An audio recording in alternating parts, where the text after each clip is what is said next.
Tervist! Mina olen Joosep Paru Rocksoftist ja räägin teile täna digistrateegia elluviimisest.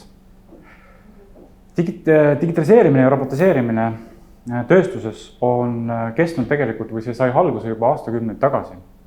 Personaalarvuti kasutuse võtmisega algas digitaliseerimise aeg. Ka Eestis meil on Excel kujunenud asendamatuks tööriistaks.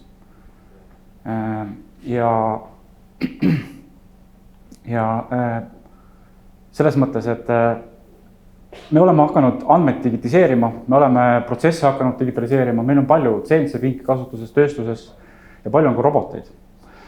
Teatud kogemus on selliste digikomponentide ja töövahendite juurutamisel meil siiski olemas ja sellest kogemusest saab õppida, sest me oleme ikkagi jõudnud juba tänapäeval sellele tasemel, et tööstusettevõtted ei juhita enam telefoni ja ruudulise vihikuga.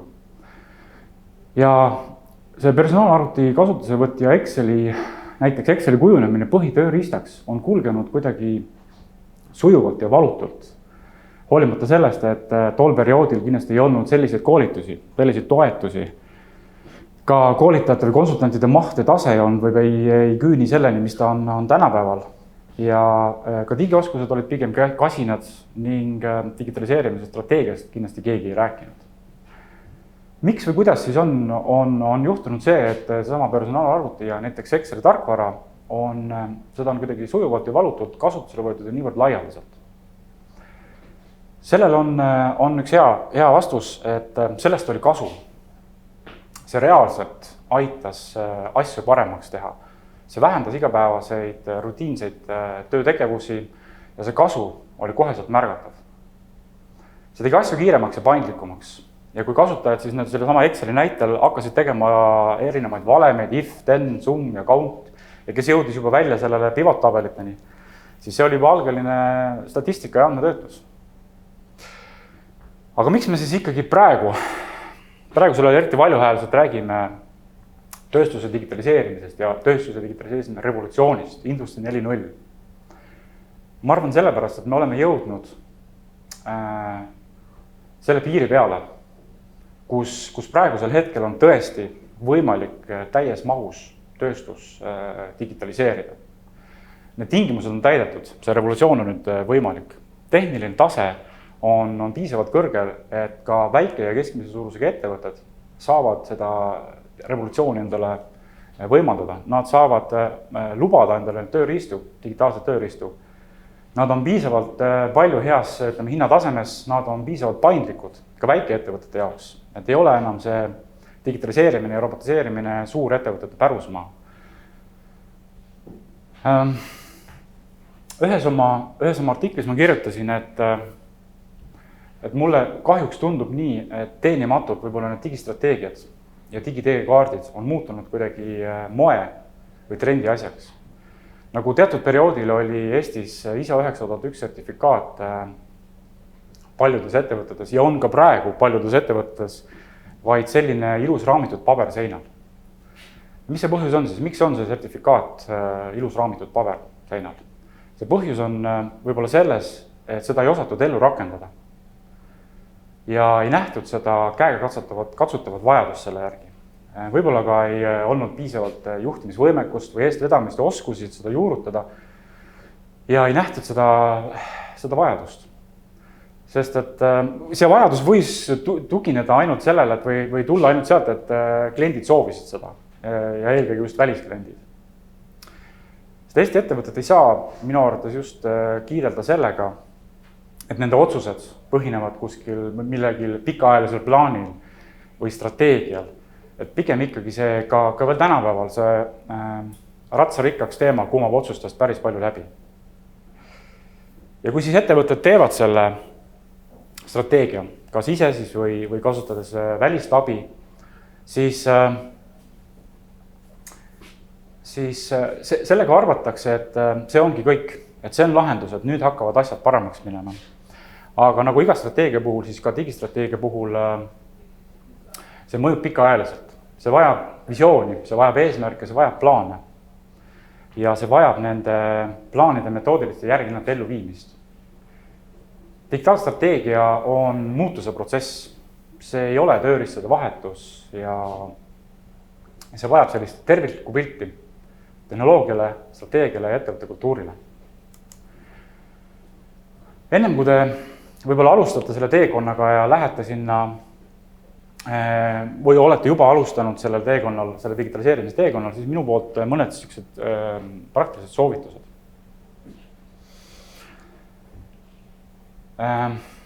Täna ma ei räägi nii palju sellest tehnoloogilisest võimekusest või tehnoloogilistest lahendustest.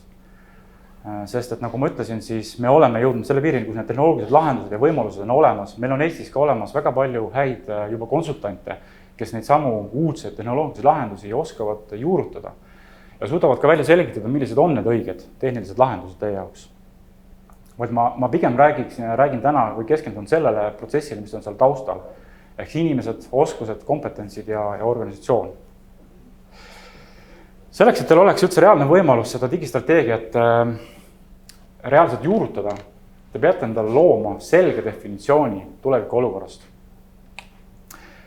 See teekonna, te peaksite või võiksite sillutada selle teekonna andmete, näidetega, statistikaga, edulugudega, mida te täna siin kuulete, saama vastused küsimused, mida see annab ja mida see mõjutab.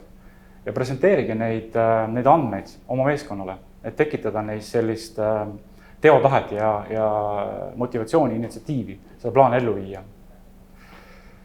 Selle plaani elluviimisel kindlasti te põrute ja kukute läbi teatud valdkondades.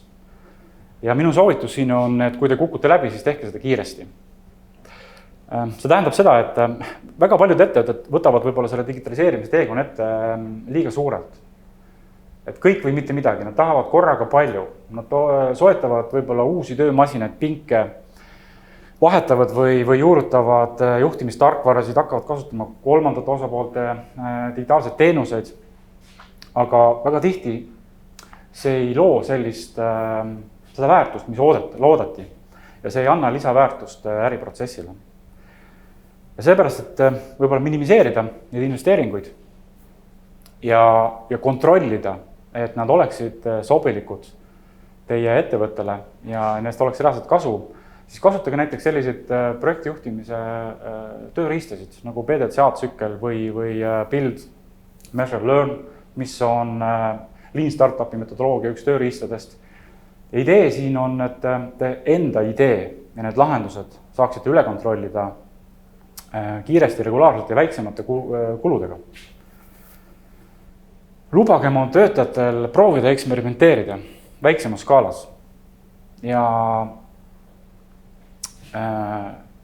julgustage neid eksima. Siis esimeseks selliseks praktiliseks sammuks juurutamise teekonnal on kindlasti strateegiapõhise juurutusplaani loomine. Võtke endale see strateegia ette ja nii-öelda tükeldage see väiksemateks hallatavateks tegevusteks või projektideks. Määrake igale projektile oma projektijuht, tehke neile oma eesmärgid, eelarved, igal projektil peab olema algus, peab olema lõpp, tal peab olema vastutaja. Igal projektil oleks hea, kui oleks mõõdikud küljes, nii finantsmõõdikud ka tegevusmõõdikud. Siis looge endale digitaliseerimise meeskond. Väiksemas ettevõttes võib olla see terve ettevõtte juhtkond, suuremas ettevõttes võib olla kaasata sinna ka osakonnajuhte või ka spetsialiste. Ja veenduge, et see meeskond oleks ühe asja eest väljas. Selles mõttes, et selles meeskonnas ei tohi olla eriarvamusi selles suhtes, kuhu te tahate välja jõuda. Loomulikult meeskonnas on ja peab olema eriarvamusi, aga selles osas, et kuhu te välja tahate jõuda, peab olema kõik ühel meelel. Veenduge, et selles meeskonnas, mida te loote, on olemas teil vajalikud oskused ja kompetentsid. Ametinimetuse positsioon ei ole siin määravad.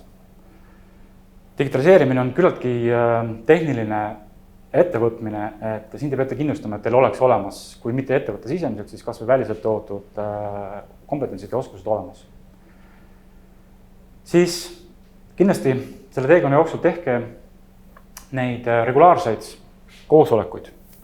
Ja mitte ainult võtmeisikutega, vaid proovige hoida terve organisatsioon kaasatuna ja nüüd samal laineharjal kui see võtmemeeskond, et nad oleksid informeeritud, mis toimub, mis hakkab toimuma.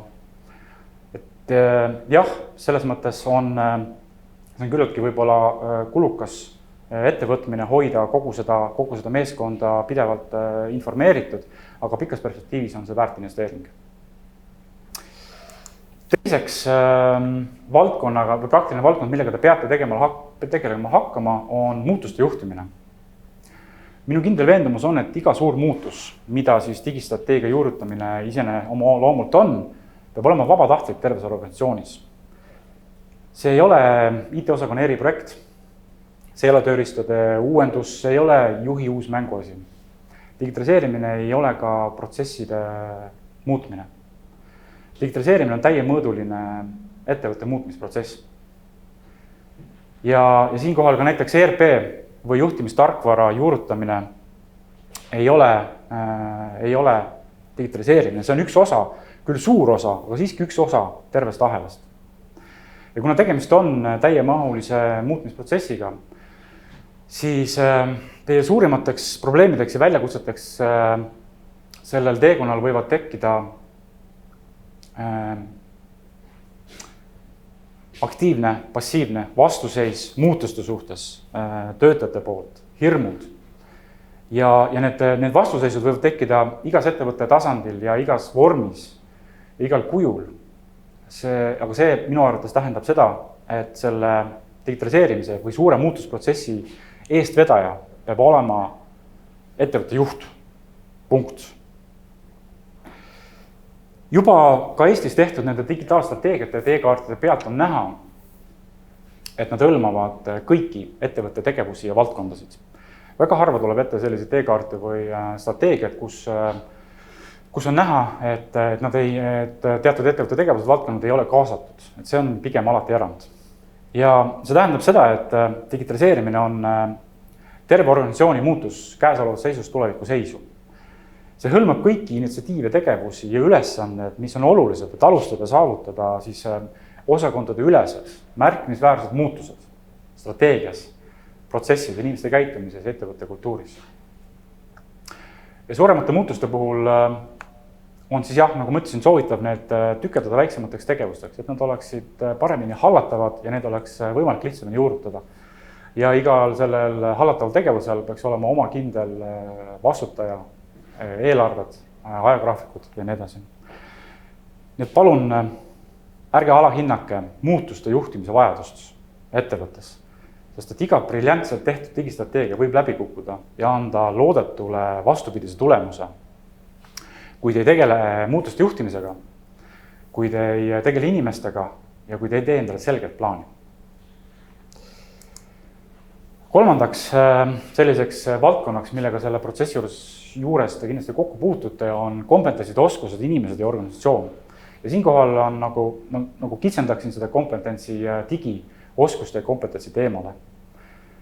Et selles kontekstis mina pean silmas digioskuse või ka digiharituse all seda näiteks, et lisaks personaalarvuti kasutamisele teab inimene ka, mis asi on kohtvõrk, mis asi on router, mis asi on switch ja kuidas on oma olemused toimivad. Minu käest päris palju küsitakse seda, et kui on vaja näiteks ERP tarkvarale teha versiooni uuendust, siis kes seda võiks teha, milline ametikoht või millised oskused ja teadmised sellel inimesel peaksid olema. Ja siis ma alati vastan, et kui inimene oskab näiteks installida printeri driverit, siis saab ka sellega hakkama. See muidugi ei tähenda seda, et see inimene teab ilmtingimata kohe, mis asi on Industry 4.0 või mis asi on IoT, aga tal on sellele informatsioonile suurem vastuvõtlikkus ja teda on lihtsam ja võimalik koolitada paremini. Usku kui mitte, aga just ka viimasel ajal mul tulnud selline probleem, et puuteekraan on saanud takistuseks protsessi juurutamisel, sest töötajad lihtsalt ei osanud kasutada puuteekraani. Mida digitaliseeritum on ettevõtte, seda suurem tõenäosus on, et töötajad suuremal või vähemal määral osa oma päevast veedavad mõne ekraani ees. Ja seda suurem tõenäosus on, et probleemid saavad alguse just seal rohutasandil, ütleme niimoodi. Nii et ma arvan, et praegusel ajal on juba aeg sealmaal küll, et kui töötajad värbate, tööle võtate, siis peaks ka kontrollima nende digioskusi, kompetentsi ja teadmisi. Sest puudulikud digioskused võivad saada takistuseks organisatsiooni arendamisel. nii et koolitage inimesi ja ärge eeldage, et see on iseenesest mõistetav, et kõik teie töötajad oskavad ja teavad, kuidas kasutada digitaalseadmeid. Aitäh!